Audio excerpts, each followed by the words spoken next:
지난 17일입니다. 한 교육업체 유튜브 채널에 이 일타 강사 남성분의 부고 소식이 올라옵니다.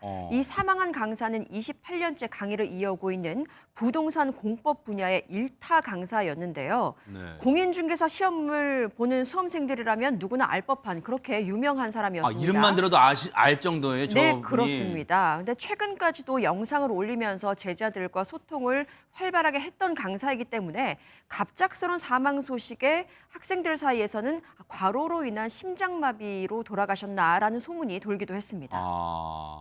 사실 이 사망 원인이 충격적입니다. 바로 타살입니다. 네? 이 강사는 누군가에 의해서 살해된 것인데요. 그 과정과 범인을 알고 나면 더 놀라운 상황입니다. 세상에. 강사를 해친 사람, 바로 이 강사의 부인이고요. 뭐라고요? 그렇다면 도대체 왜 우리가 보통 보험금인가 아니면 여러 가지 상상을 해볼 수 있는데 네. 현재까지 알려진 바만 보면 좀 이해하기가 쉽지 않은 상황입니다. 지난 15일 새벽 아내와 이 강사는 단둘이 자택에 있다가 부부싸움을 하게 됩니다.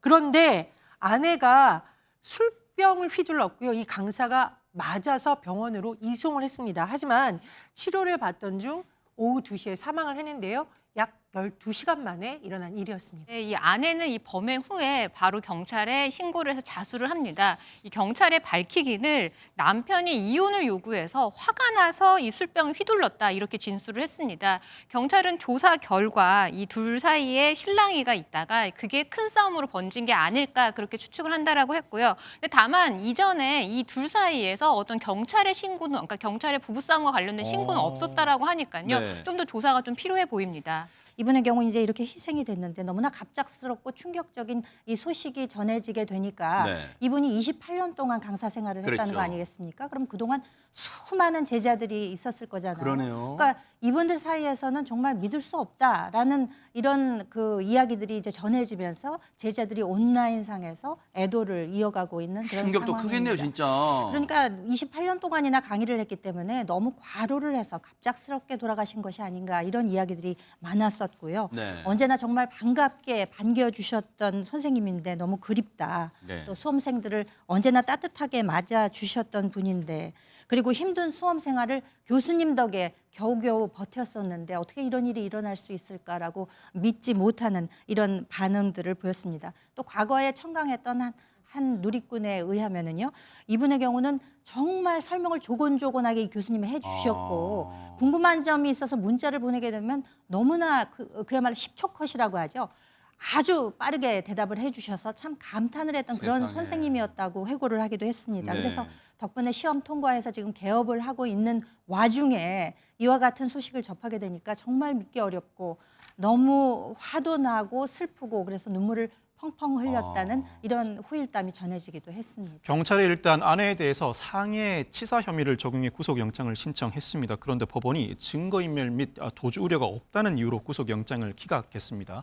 이에 따라 경찰은 아내를 불구속 상태로 조사하고 있고 네. 사실 경찰은 살인 혐의 적용이나 구속영장 재신청 여부도 검토 중입니다. 이 사건은 향후 살인죄 적용 가능성도 열려 있을 것 같습니다. 일단 경찰이 상해 치사 혐의로 구속영장을 신청했고 아내가 신고한 사건, 즉 자수에 해당하다 보니 법원이 구속영장을 기각한 것으로 보이는데 영장 청구 단계에서는 비교적 명확한 혐의로 혐의 사실을 삼기 마련입니다. 아직 수사 초기 단계라 살인의 고의까지는 입증하기에 한계가 있어 보입니다. 부부 사이에서 다툼을 벌이다 한 일방이 사망했다고 하더라도 타방에 살인의 고의가 있는지는 수사가 더 진행되어야 밝혀질 수 있는 부분입니다. 흉기, 가격 부위, 공격의 형태와 경위뿐만 아니라 두 사람의 관계 전반에 대한 수사가 진행되어야 하고 이 사건은 수사와 재판 내내 상해치사인가 살인인가를 두고 공방이 치열하게 벌어질 사건 같습니다. 혹시요, 박성매 변호사님. 자, 지금 이 아내라는 몹쓸 인간이 남편을 사망에 이르게 한 자신의 행동을 앞서 말씀드린 것처럼 부인하진 않고 있어요. 근데 앞서 말씀드린 것처럼 이혼을 요구해서 홧김했다. 근데 남편분이 지금 숨진 남편분이 그렇다면 근본적인 질문이 생기잖아요.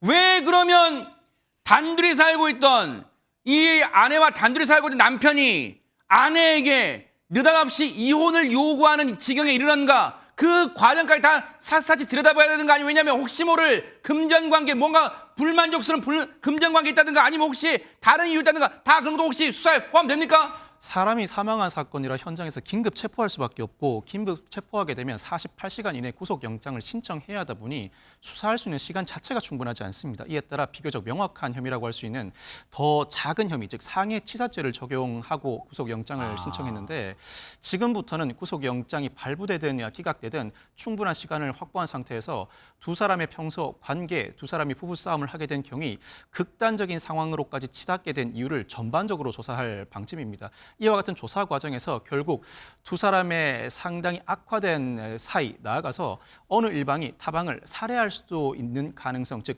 살인의 미필적 고의가 있었는지 여부를 충분히 다루어 볼 수 있고 그 과정에서 수사 초기와는 달리 혐의 적용 자체를 상해치사가 아닌 살인죄 적용 가능성도 열려 있습니다. 살인죄를 적용하게 되면 당장 수사 단계에서부터 증거인멸, 나아가 도주 우려가 높다는 이유로 구속영장이 발부될 수도 있습니다.